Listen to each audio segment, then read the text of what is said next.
नमस्कार, times of Swaraj में आप सबों का स्वागत है और मैं हूं संतोष सिंह। और खबर ये आ रही है कि रोहिणी आचार्य जो आरजेडी की टिकट से छपरा से चुनाव लड़ रही हैं, पिछले 24 घंटे से प्रचार से दूर है, बीमार है वो, और डॉक्टर ने पूरी तौर पर उन्हें बेड रेस्ट करने के लिए कहा है। देखिए, ये स्वाभाविक है। जिस दिन वो चुनाव लड़ने का फैसला लिया था, उस दिन ही मैंने कहा था कि ये फैसला रोहिणी का आत्मघाती है।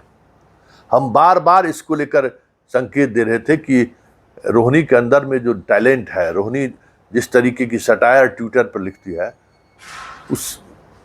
उससे बड़ी उपलब्धि और कुछ नहीं हो सकती है, उससे बड़ा फेस और कुछ नहीं हो सकता है। पता नहीं सांसद बनने में क्या रखा है, मुझे नहीं मालूम, क्योंकि मेरा मानना है कि एक सांसद के रूप में जो आप कर सकते हैं, उससे कहीं बड़ी ताकत आपके ट्विटर के उस ट्वीट पर था, जिससे आम लोग आपके चाहने लगे थे। मैं भी उस चाहने वाले में हूं। मुझे भी रोहिणी का बहुत सारा ट्वीट पसंद आता है।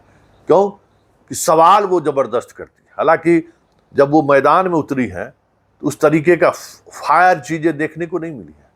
हम उम्मीद कर रहे थे कि ट्विटर पर जो रोहिणी दिखती है, भाषण के शैली में भी वो अंदाज दिखेगा, लेकिन वो अंदाज दिखा नहीं। उस मामले में मैं निराश जरूर हूं।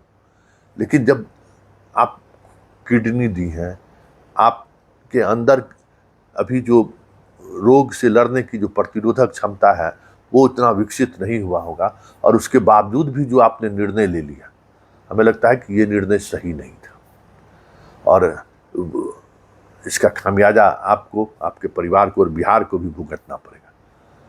बिहार की बात हम इसलिए कर रहे हैं कि आज की युवा पीढ़ी में रोहिणी एक अलग तरीके का आदर्श बन सकती है। आदर्श है ट्विटर के माध्यम से, बहुत सारे लाखों लोगों को उन्होंने जोड़ रखा है। बहुत सारी चीजें इसके अंदर है भी, जिसके सहारे चीजों को ये बदल सकती है। लेकिन स्वस्थ रहना इसको क्या जरूरी है। इसलिए ईश्वर से कामना कीजिए कि रोहिणी स्वस्थ रहे। चुनाव जीते या हारे, सांसद बने या न बने, ये मायने नहीं रखता है, लेकिन रोहिणी का स्वस्थ रहना मायने रखता है। क्योंकि जिस तरीके से अब बेवजह चापाकल पर पानी पी रहे हैं, किसी के यहाँ बैठकर कुछ खाना खाने के लिए बैठ जा रहे हैं, ये देखिए, ये सस्ती लोकप्रियता है। आप जिस शारीरिक स्थिति में मैदान में आप उतरे, आपको सबसे ज्यादा सावधानी बरतने की जरूरत है।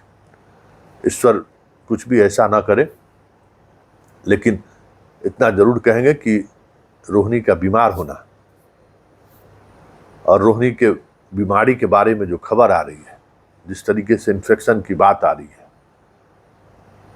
ऐसे में ईश्वर से जरूर दुआ करिए कि वो स्वस्थ निकले, चंगा निकले, और उसी मजबूती के साथ ट्विटर पे वो जिस अंदाज में वो हमला करती हैं, हमला करते रहे।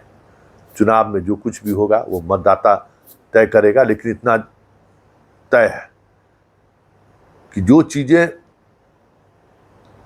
रोहिणी करना चाहती हैं सांसद बनने के बाद, जो नेम और फेम उनको लगता है कि सांसद बन जाएंगे तो हमारे अंदर एक नई तरह की चीजें आएंगी, उस ट्विटर की रानी के सामने कुछ भी नहीं है।